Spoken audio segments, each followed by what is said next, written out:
من qabkaaguye ruux baad u tahay gabadh qofnimaadu dhalato qalbigaad ka tahay qani dhigeed qaaya dheere nolol qudhawaagan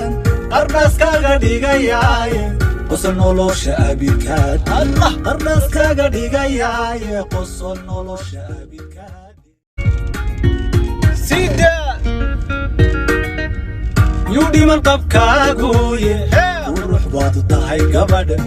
qofnimaadu dhalato qalbigaad ka tahay qani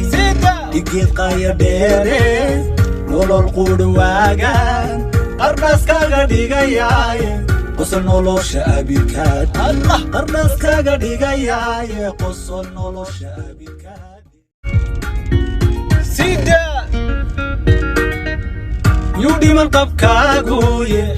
ruux baad u tahay gabadh qofnimaadu dhalato qalbigaad ka tahay qani dhigeed qaaya dheere nolol qudhawaagan qarnaaskaaga dhigayaaye qosol nolosha abidkaad qarnaaskaaga dhigayaaye